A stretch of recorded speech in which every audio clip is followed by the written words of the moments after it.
Movie শুরুতে আমরা একজন সুন্দরী নানকে দেখতে পাই, আর এই নানকে ঘিরেই হচ্ছে মুভির পুরো গল্প। নানটির নাম হচ্ছে মারিয়া। একদিন মারিয়া জঙ্গলে ঘুরতে আসে। এমন সময় সে একটা লোককে দেখতে পায়। লোকটি সব কাপড় ওপেন করা অবস্থায় ছিল। লোকটি মারিয়ার সামনে আসে আর তার নাম জিজ্ঞেস করে, কিন্তু মারিয়া লোকটিকে দেখে ভয়ে উল্টো দৌড় দেয় আর জঙ্গলের মধ্যে একটা জায়গায় এসে যিশুর মূর্তির সামনে দাঁড়িয়ে দোয়া করে। আর কোনো ছেলে মানুষকে এইভাবে দেখার জন্য যিশুর কাছে বারবার ক্ষমা চায়। এমন সময় সেখানে একটা ছেলে আসে যে ভেড়া চড়ানোর কাজ করছিল। মারিয়া ছেলেটিকে দেখে তার সঙ্গে কথা বলতে শুরু করে আর ছেলেটির ভেড়াগুলোর সঙ্গে খেলা করতে থাকে। কিন্তু হঠাৎ করে সেখানে সে আগের লোকটি চলে আসে আর লোকটি মারিয়াকে একটা আপেল খেতে দেয়। কিন্তু মজার বিষয় হলো মারিয়ার ওই সময় আপেল খেতে খুব ইচ্ছে করছিল, কিন্তু লোকটি কিভাবে এই কথা জানলো? এটা দেখে মারিয়া আরো ভয় পেয়ে যায় আর দৌড়ে সেখান থেকে পালিয়ে চার্চে চলে আসে। আর এই চার্চটি এই জঙ্গলের মধ্যেই ছিল আর এখানে অনেকগুলো নাম থাকতো। তারা সবসময় যিশু সেবায় নিয়োজিত থাকতো আর নাম হওয়ার কারণে তাদের জীবন অতি সাধারণ ছিল। এরপর আমরা দেখি রাতে যখন সবাই খাবার খাওয়ার জন্য আসে তখন মারিয়া কোনোভাবে তার খাবার শেষ করতে পারছিল না, কারণ তার বারবার ওই জঙ্গলের লোকটির কথা মনে পড়ছিল। তাই সে ঠিক মতো খাবার খেতে না পেরে তার রুমে চলে আসে ঘুমানোর জন্য, কিন্তু এখানে এসেও শান্তি পায় না। মারিয়া কোনোভাবে লোকটিকে ভুলতে পারছিল না। তার কেমন জানি মনে হচ্ছিল লোকটি তাকে ডাকছে। শুধু তাই নয়, মারিয়া লোকটিকে ভেবে খারাপ কিছু কল্পনা করছিল। তাই সে নিজেকে শাস্তি দিতে এসব চিন্তা থেকে বের হওয়ার চেষ্টা করছিল। তখনই মারিয়ার রুমের দরজায় অন্য দুজন নাম নক করে। মারিয়া দরজা খুললে নাম দুজন বলে তাদের গরুটি অসুস্থ হয়ে গিয়েছে। তাই মারিয়া খুব দ্রুত সেই গরুটিকে দেখার জন্য গোয়ালে যায়। সেখানে মারিয়া গরুটির দেখাশোনা করতে থাকে। গরুটির সেবা যত্ন করতে করতে মারিয়া সেখানে ঘুমিয়ে পড়ে। ঘুমের মধ্যে মারিয়া একটা স্বপ্ন দেখে। স্বপ্নে সে দেখে সেই জঙ্গলের লোকটি মারিয়াকে তার অর্ধেক খাওয়া আপেলটি খেতে দিচ্ছে। তখনই মারিয়ার ঘুম ভেঙে যায় আর সে তার পাশে অর্ধেক খাওয়া আপেলটি দেখতে পায়। তাই সে ভয় পেয়ে সেখান থেকে পালিয়ে যায়। এরপর আমরা দেখি মারিয়া আবারও সেই জঙ্গলে যায়। সেখানে ওই ছেলেটিকে দেখতে পাই। ছেলেটি পুকুরের পাড়ে বসেছিল। মারিয়া ছেলেটির পাশে গিয়ে বসে আর তার সাথে কথা বলতে শুরু করে। মারিয়া ছেলেটির সাথে কথা বলতে বলতে তার কাপড়টি পায়ে খানিকটা উপরে তোলে আর পা পানির মধ্যে ডুবিয়ে দেয় আর ছেলেটিকে কিছু খারাপ খারাপ কথা বলতে শুরু করে। মারিয়া ছেলেটিকে জিজ্ঞেস করে, তোমার কি কোনো গার্লফ্রেন্ড আছে? মারিয়া আরো বলে, তুমি কি এখন পর্যন্ত কারোর সঙ্গে ইন্টিমেট হয়েছো? এরপর মারিয়া আসল কথা ছেলেটিকে বলে। মারিয়া একজন নান হওয়া সত্ত্বেও ছেলেটিকে বলে, আমি তোমার সঙ্গে ইন্টিমেট হতে চাই। এরপর সে ছেলেটির উপরে ঝাঁপিয়ে পড়ে আর তাকে কিস করতে শুরু করে। কিন্তু মারিয়ার এসব কাজ ছেলেটির একদমই ভালো লাগছিল না। তাই সে সুযোগ বুঝে সেখান থেকে পালিয়ে যায়। কিন্তু মারিয়া এটা কোনোভাবে মেনে নিতে পারছিল না যে ছেলেটি তাকে এইভাবে না করে দিবে। তাই সে ছেলেটির উপর ভীষণ রাগ করে। এরপর মারিয়া সেখান থেকে চার্চে ফিরে আসে।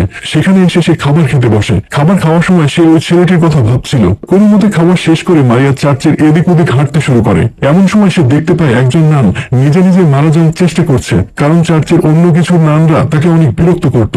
মারিয়া এসব দেখে নানটিকে কোনো রকম সাহায্য করে না। উল্টো নানটি যখন মারা যাওয়ার চেষ্টা করছিল তখন সে এসে নানটিকে ধাক্কা দেয়। এতে নানটি আরো খুব দ্রুত মারা যায়।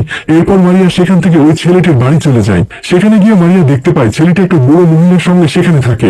মারিয়া ওই ছেলেটির বাড়ি গেলে ওই বুড়ো মহিলাটি মারিয়াকে অনেক ভালো নাম ভাবে এবং তাকে ভেতরে আসতে বলে আর তার সাথে গল্প করতে শুরু করে। কিন্তু মারিয়া তো এখানে গল্প করতে আসেনি। তাই মারিয়া ভাবে এই বুড়ো মহিলা ঘুমিয়ে গেলে সে তখন ওই ছেলেটির সঙ্গে ইন্টিমেট হবে। তাই মারিয়া বুড়ো মহিলাটি ঘুমানোর অপেক্ষা করতে থাকে। আর বুড়ো মহিলা ঘুমিয়ে গেলে সুযোগ বুঝে সে তার সব কাপড় ওপেন করে ছেলেটির কাছে যায়।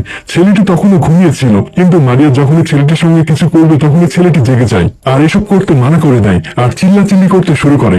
এতে মারিয়া অনেক ভয় পেয়ে যায়, কারণ এসব কিছু কেউ জেনে গেলে খুব খারাপ হয়ে যাবে। তাই সে একটা চাকু দিয়ে ছেলেটিকে মেরে ফেলে। এরপর সে ওই বুড়ো মহিলাটিকেও মেরে ফেলে। আর তাদের মারা যাওয়াটাকে একটা দুর্ঘটনা সাজানোর জন্য মারিয়া পুরো বাড়িতে আগুন লাগিয়ে দেয়, যাতে কেউ এই বিষয়ে কিছু জানতে না পারে। এরপর সে দৌড়ে চার্চের দিকে যেতে থাকে, কিন্তু রাস্তায় এসে ওই লোকটির খাওয়া অর্ধেক আপেলটি সে দেখতে পায়। এটা দেখে মারিয়া অনেক ভয় পেয়ে যায় আর সে দৌড়ে তার রুমে চলে যায়। সকালে মারিয়ার কাছে দুইজন নান আসে আর তারা গতকালের ঘটনা সম্পর্কে মারিয়াকে জানায়। এরপর মারিয়া তার কাপড় চেঞ্জ করার সময় খেয়াল করে যে তার গলার লকেটটি আর নেই। তখন মারিয়া বুঝতে পারে লকেটটি সেই ছেলেটির কাছে থেকে গিয়েছে। তাই মারিয়া খুব দ্রুত ওই ছেলেটির লাশের কাছে যায় আর ছেলেটির হাতের মধ্যে ওই লকেটটি দেখতে পায়। কিন্তু মারিয়াকে এসব করতে একজন সিনিয়র নান দেখে ফেলে আর সিনিয়র নান এটা বুঝতে পেরে যায় যে এই ঘটনার পেছনে মারিয়ারই হাত রয়েছে। কিন্তু মারিয়া এসবের কিছুই জানতো না। এরপর মারিয়া যখন তার রুমে যায় তখন সিনিয়র নানটি মারিয়ার রুমে আসে আর মারিয়াকে বলে, তুমি যা করেছো আমি সবকিছু জেনে গিয়েছি। তুমি ওই বুড়ো মহিলা এবং ওই ছেলেটিকে মেরে ফেলেছো। তখন মারিয়া সিনিয়র নানের কাছে ক্ষমা চায়। সিনিয়র নান মারিয়ার পক্ষ থেকে যিশুর কাছে বারবার ক্ষমা চাইতে থাকে। কিন্তু এদিকে মারিয়া মনে মনে শয়তানকে ডাকতে থাকে। আর তখন মারিয়ার হাতে একটা দড়ি চলে আসে, আর এই দড়ি দিয়ে মারিয়া সিনিয়র নানকে মেরে ফেলে। নানকে মেরে ফেলার পর মারিয়া তার বডি লুকিয়ে রাখে, কিন্তু অন্যরা লাশটি খুঁজে বের করে ফেলে আর সবাই মিলে নানটের দাফন কাজ শেষ করে। এসব দেখার পর মারিয়া বুঝতে পারে তার হাতে কত বড় পাপ হয়ে গিয়েছে। তাই সে দৌড়ে সেখান থেকে পালাতে থাকে। পালিয়ে গিয়ে সে একটা গুহার মধ্যে থাকে। সেখানে সে তার ভুলের জন্য গডের কাছে বারবার দোয়া করে।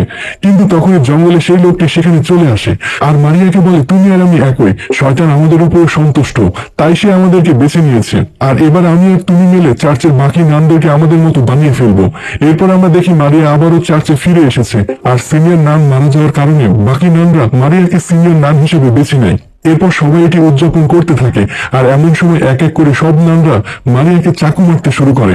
এর ফলে মারিয়া অনেক আহত হয়ে যায় এবং সে তার রুমে চলে আসে, আর সেখানে সে মারা যায়। এরপর সেখানে সেই সিনিয়র নানটি আসে যাকে মারিয়া মেরে ফেলেছিল। আর এখানে আমরা জানতে পারি যে মারিয়া জঙ্গল থেকে এসে তার রুমে ঘুমিয়ে পড়েছিল, আর এতক্ষণ যা যা আমরা দেখলাম তার সবকিছুই তার স্বপ্ন ছিল। এরপর মারিয়া আবারও জঙ্গলে ঘুরতে চলে যায়, আর এই মুভিটি এখানে শেষ হয়ে যায়। তো আশা করি আজকের এই ভিডিওটি আপনাদের ভালো লেগেছে। এতক্ষণ সময় ধরে আজকের এই ভিডিওটি দেখার জন্য আপনাকে অসংখ্য ধন্যবাদ। ভালো থাকুন, সুস্থ থাকুন।